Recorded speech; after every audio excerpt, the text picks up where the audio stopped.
There's a saying, the road to hell is paved with good intentions. I believe it to be true. In my life, I have always tried to act with integrity, guided by the golden rule. Treat people the way you want them to treat you. It's my motto, the principle I live by, and I strive to do everything possible to live up to it. So why is it so damn hard to live a good life?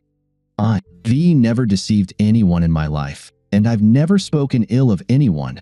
If someone is wrong, with whom I disagree, I present my arguments and facts to them in a polite and accessible manner. When I'm wrong, it's never been a problem for me to admit my mistake. In other words, when faced with a problem, I behave honestly and do the right thing. So, I was just living my life, ignoring any warning signs, when what happened, happened. And it was an event that changed my whole life. I had just returned home from a 2-day conference in Texas when my wife caught me off guard. As I walked into the house, Casey, the aforementioned wife, and our kids were sitting at the kitchen table. The atmosphere was festive. They were all laughing and joking. When I asked, "What's so funny here?" their mood changed. Casey told me, nodding toward an empty chair, "Billy, why don't you have a seat?" Not really asking, but doing it in a somewhat commanding manner. Unsuspecting of anything amiss, I sat down, and she waved a stack of papers in front of my face. "Billy, take these and read them," she demanded, slapping them down on the table in front of me. "I'm not asking for anything except the house. And one more thing, among the other papers, there are also adoption documents. I want Jeff to adopt the children. I know you want the best for them, so just sign this, and we can move forward." Casey delivered her seemingly rehearsed speech, looking as cool as a cucumber. My wife, with whom we've lived together for 12 years, just handed me divorce papers, along with forms for the adoption of my 3 children. My son, Devin, looked at me with a slight smirk on his face. Devin was 10 years old. Joy, my daughter, didn't even bother to look at me. She was 9 and too busy listening to her iPod to even feel anything about losing her father. Patrick, my 7-year-old son, turned out to be the only one with something to say. "Dad, Jeff has a huge house and we all like it," explained Patrick his joy, as if everything was supposed to get much better from it. I just sat and watched Casey and the kids, as if they're all just going crazy. Maybe it's PMS or early menopause, I thought. Or maybe this bitch has bipolar disorder. Hell, she's probably high or drunk. Nope, I don't feel like she's reeking of alcohol. Then where did all this crap about divorce come from? Seeing that I wasn't reacting, Casey shrugged, gathered the documents from the table, and threw them onto the counter. Instead, she laid out a check for half of the money from our bank accounts in front of me. "All right, you can read the papers later. Here, take your check, Billy. And look, don't forget it. Kids, come on, get up. Take your father's bags to his car," demanded Casey, clapping her hands energetically and shooing them from their seats. Incredible. Damn it. They packed all my things even before I got home, and then they set up an ambush before suddenly attacking and shooting me point blank with a large caliber gun. "Casey, do you seriously think I'm going somewhere?" I finally asked her with a slightly threatening tone. "Yes, Bill, you're leaving? Haven't you been listening?" Casey answered, irritated and speaking as if scolding a disobedient child. "Casey, this is actually my family's home. My parents allowed me to live here long before we got married, and I don't recall your name being mentioned on any documents related to this house." I gradually raised my voice, reminding her of something she seemed to have slightly forgotten. "I don't know what the hell happened that made you want a divorce, but you'll never take my parents' house. So you can hit the road, but I'm staying here, got it?" I snapped, unable to contain myself. Casey rolled her eyes and, realizing she wouldn't win this argument, changed her orders and shouted to the children to pack their things. They'd have to change their plans and go home to Jeff, she declared towards the hallway. "Casey, who the hell is this Jeff anyway?" I now had the chance to ask. "Bill, are you an idiot?" Casey seethed through gritted teeth. Her escalating annoyance turned into undisguised contempt. "Jeff is the guy who fucked me senseless while your dumbass was stuck at work every day," Casey spat out with some sadistic pleasure and a smirk to match. She seemed completely unapologetic or remorseful. There was nothing on her face but an expression of disdain and contempt towards me. I looked at my children, who had reappeared in the kitchen, seeking their support once again. My daughter just yelled at her brothers to hurry up, then turned to me. "Dad," Joy said, "Jeff can give us a better life. Besides, Mom loves him, and so do we." My sons nodded vigorously in agreement with their sister. I got up, brushed past Casey indifferently, leaving the kitchen, then walked to the door and swung it open. They all grabbed their bags and headed towards Casey's car. "Damn it, Casey, don't touch that car," I shouted after that bunch, stepping onto the porch. "I paid for it, and it's registered in my name. Get the hell out with your rat kids. Call your asshole and have him pick up all of you pathetic bastards." Casey and the kids glanced back at me, and all of them, my former family, smirking, flipped me the bird. Slamming the door, I was beside myself with rage. So I busted my ass for this family, and they ditched me for some asshole with money? Well, to blow off steam, I did what any normal guy would do in such a situation. Yeah, bro, you guessed it. I went and got shit-faced, heroically annihilating the available alcohol supplies in the house. In the end, I passed out face first on the tile, next to the washing machine. For the first time in my life, I hated someone. Of course, first and foremost, I passionately loathed that goat fucker named Jeff. But I was even more furious and disgusted with my apparently now ex-family. I realized it wasn't just about the rich bastard. My so-called family had decided to betray me. The next morning, once I sobered up, I got myself together, then went online and, after some browsing, found a lawyer. I scheduled a meeting with him for noon the following day. Since they confessed to loving this Jeff so much, I decided to give them what they asked for. My lawyer reviewed the agreement left by my wife yesterday and advised me to sign it before Casey changed her mind. Okay, I put my scribbles in all the necessary places, and the lawyer sent the papers back. Casey seemed to be so enamored with her rich Pinocchio and his wooden dignity that she didn't even demand child support from me. In the blink of an eye, with a stroke of the pen, I no longer had a wife or children. My former family just up and tossed me aside like a stale crust of bread.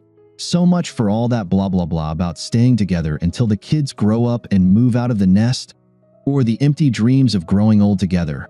Screw all those foolish and ludicrous fantasies. 6 months later, the divorce became final. As they say, everything changes with time, and I changed too. What I did was dive headfirst into my work. I went back to college and earned a master's degree and then a doctorate. Now I was known as Dr. William Capps, with the solid addition of Doctor of Philosophy in Accounting trailing behind. I know most people consider accounting a pretty dull subject, but on the other hand, my life overall was just like that, except for what my former family did to me. Nevertheless, accounting was my style, what I really enjoyed doing. Armed with my doctorate, I decided to open my own office.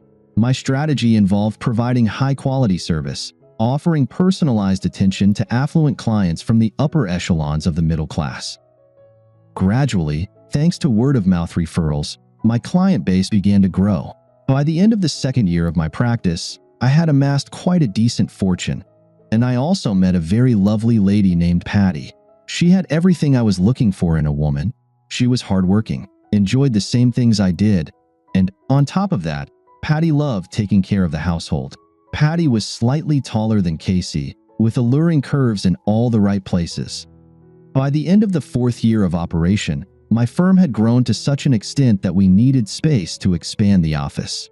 Instead of continuing to rent from someone else, I weighed the future benefits and bought a 5-story standalone office building. Patty and I loved our new headquarters so much that we even held our wedding on the 4th floor. It was a small but festive occasion for the two of us and the few guests we invited to our intimate celebration. We must have had too much fun at our wedding and the night after it because a few months later, Patty turned out to be pregnant. I would have gladly spent more time alone with my wife, but sometimes you have to make do with what life throws at you. Soon there would be 3 of us, and over the past 6+ years, my life had truly been on the upswing. Needless to say, I was surprised, no, shocked. When one day I was served with papers for double alimony payments. Suddenly emerging from oblivion, Casey demanded $3,000 a month from me as child support, along with an additional $432,000. Apparently, she calculated this as missed opportunity. For the entire time, she was cozying up to her fat cat. What's his name? Jeff. I couldn't help but laugh at this news. God, I hadn't seen or heard from this mercenary gang in 7 whole years, and the first thing they want is money. When I handed the papers to my lawyer, he reviewed them, then, after finishing laughing, picked up the phone and contacted Casey's lawyer. According to what he learned from his colleague, by this point Casey was bankrupt and alone, but she heard through the grapevine that I had become very successful as the owner of a thriving business. Such news wounded her pride on one hand and ignited her greedy instincts on the other. To her great disappointment, she also found out that I remarried, and that my wife and I already have one child and another one on the way. Casey's husband, that same Moneybags Jeff, was all for screwing Casey in every way imaginable, but he wasn't thrilled about family life with 3 demanding brats. So one fine day, he just vanished without a trace. A week later, Casey was served divorce papers. Naturally, the freedom-loving prick refused to pay child support. To accomplish this, he found some sneaky way to invalidate the adoption. Jeff convinced the judge that Casey forced him to sign the adoption papers, giving him an ultimatum. Either he signs the adoption papers or he loses everything he had worked so hard for. So allegedly, he had no choice but to put his signature on the documents. Now that their marriage was official and all the money the hen and her chickens had wasted, Casey's next target seemed to be me. The ex-wife's tactic was to involve my parents in this matter. As it turned out later, she had been in touch with them since she left me. On one hand, one could understand my parents. They wanted to remain part of their grandchildren's lives. On the other hand, my mother and father didn't say a word to me about continuing to communicate with this vixen all this time. It was an unpleasant discovery for me. Casey skillfully played the role of a broken wife who had made a foolish mistake. My parents fell for this bait like 2 starving piranhas, swallowing the hook, line, and sinker in one gulp. In other words, they were completely on her side. First, my father came to me. He spoke to me about forgiveness and doing what's right in life. About how if he were in my shoes, he would definitely try to find a way to restore the family. Somewhere in the midst of his lecturing, I pointed out the fact that I now have another family and a new beloved wife. At the same time, I tried to remind him of how Casey and the kids had treacherously abandoned me. Ignoring my arguments as if he hadn't heard them, my father advised me to man up, pull myself together, and fix my marriage with Casey. Everything will be fine with Patty. She can start over, he said benevolently. You just have to take care of the kids and pay child support. I looked at my father as if he were crazy.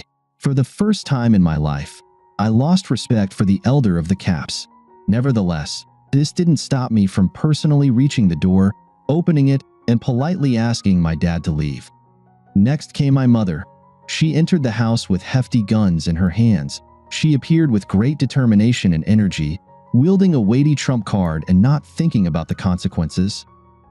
Mom firmly laid out the condition for me. If I didn't take Casey back, then I would have to move out of the house so they could give it to her and their beloved grandchildren. I couldn't believe my ears or my eyes that these were my parents. Things were going great for my company, so I simply went and bought my own house. A week after I had to endure parental lectures, I received an eviction notice, graciously giving me a month to gather my belongings and leave. And I didn't object, since the deal to sell my new house was closing the next day after receiving that message. It's amazing, but when you pay in cash, people are willing to bend over backwards to make everything go smoothly and as quickly as possible. My parents returned to their old house a week later, only to find it empty. Casey and her brood moved in the next day. 2 years have passed since then, and during this time, I haven't spoken once with my parents, Casey, or her children. Patty and I were doing great. 4 kids were running and crawling around our new house, and business at our firm was going excellently. This year, I was recognized as the Businessman of the Year in our region. A very nice picture of me and my smiling family appeared in the local newspaper. I proudly accepted the award, and in my acceptance speech, I attributed much of the credit for its achievement to my bashful wife. Without my wife Patty, I told the numerous audience and guests at the ceremonial dinner, there would be no award for me. My wife is my support. As I was delivering my speech, my dear mom and dad unexpectedly burst into the hall, along with Casey. My ex-wife decisively made her way to the stage, where she publicly labeled me a failed father. Pretending to be a victim, with crocodile tears in her eyes, she told the gathered society that I shamelessly and cruelly abandoned our children and her. In the culmination of her accusatory speech, Casey tragically exclaimed that it was Patty who destroyed her marriage. I think my lawyer must have prepared for this scandal in advance. Somehow, he anticipated that Casey would inevitably seize the opportunity to strike at my reputation and simultaneously publicize her false story. The lawyer pulled a remote control from his pocket and aimed it at the projector located at the end of the hall. As we know, private detectives can be quite inventive in gathering compromising material on various scoundrels, and what advanced technologies they use in the process. It's truly astonishing. On the blank wall of the hall, which immediately caught the attention of everyone present, a recording of Casey's conversation with her lawyer began to play, a conversation that took place in the parking lot in front of his office. These two were discussing ways in which she intended to annul the adoption papers I signed long ago, at her own request. Casey promised her lawyer that if he succeeded in court in annulling these documents, the trouble she caused him earlier today would pale in comparison to what he would receive from her when the sought-after documents were thrown into the trash. Then they discussed how to manipulate it so that Patty would be drugged and raped. Subsequently, they planned to send me a video to see evidence of Patty cheating on me, after which Casey would appear on the scene with her comfort and sympathy, reclaiming my heart. That's the plan they concocted. Finally, she also told her accomplice lawyer how she manipulated my parents, making them her puppets, otherwise they wouldn't be able to see their grandchildren. When the short video ended, lawyer Casey attempted to slip away through the side door. Fortunately, his escape was halted by the powerful biceps of the police chief. It seems that several judges, also present in the courtroom, showed some interest in this incriminating recording. I cast a long glance at my disappointed parents, then approached my wife and children, helped them put on their coats, and we left. On the street, I kissed Patty, and we all headed towards the car. As soon as I finished settling the children in the back seat, my parents called out to me. Without looking back at them, I took my place as the driver, slammed the door shut, and drove my family home. I didn't see them again until I was summoned to court to testify against Casey and her lawyer. When I finished with the formalities and stepped out of the courtroom, my father was waiting for me outside. "Billy, I can't express how sorry your mother and I are," he began with a pleading tone. "But please, son, give us a chance to try and make things right. You have 3 children who miss you and suffer without their father. We have 4 grandchildren we've never even met. Son, you need to find it in your heart to forgive us and bring everyone together again. The whole big family." I looked at him heavily and turned away. Taking a few steps towards the exit, I stopped nonetheless and, turning back, told him I'd think about it. Casey was sentenced to 3 months of imprisonment and 4 years of probation. Her dim-witted lawyer had his license revoked for conspiracy to defraud the justice system and me personally. The Department of Child Welfare notified that my offspring from the first marriage would be placed in foster care if my parents or I didn't take them into our custody. I relayed to my parents that they could take in these selfish brats themselves. My father told me that someday I'd have to forgive them all, then asked, "Is it really so bad that they and my mother want to be part of their grandchildren's lives? We're already old, son, and as much as we'd like to, we'll have to miss out on a big part of their lives," he sighed. "With your marriage, you just gave up and moved on. But what about us, Billy? Are you really so heartless that you can't see she made a mistake?" My dad persisted. "No," I responded with patient weariness. "There's nothing wrong with wanting to be involved in their lives. But I disagree with you. Casey didn't make a mistake. She was a cold-hearted bitch who eventually got what she deserved. As for the kids, they willingly chose that asshole and happily ran off to him from our home. Remember, Dad, you used to tell me that there are things in life that can't be forgiven? And you also warned me, saying that the road to hell is paved with good intentions. You haven't forgotten your words, have you? And what happened next, Dad? Then you just turned your back on me. And Mom, by the way, did too. The reality is, Casey lied, deceived, and turned the kids against me. And after all of that, you still sided with her, meaning you acted against me, Patty, and my family. Now you want me to act like nothing has changed. Dad, you're mature enough to understand that you made the wrong choice, and now, well, now you, just like Mom, have to live with the consequences. What I've told you about happened 10 years ago. Alas, after all that happened back then, Casey never learned her lesson. She remarried and attempted to deceive her new husband just as she did with me. Again, nothing good came out of her double life, only different consequences of her infidelity. The new husband caught Casey with her latest lover and killed them both. He was so vehemently opposed to being cuckolded that he tied the lovers to the bed they were having sex on, doused them with gasoline, lit a match, and left. What remained of Casey had to be identified by dental records. Our children with Casey have grown up and live according to how they were raised.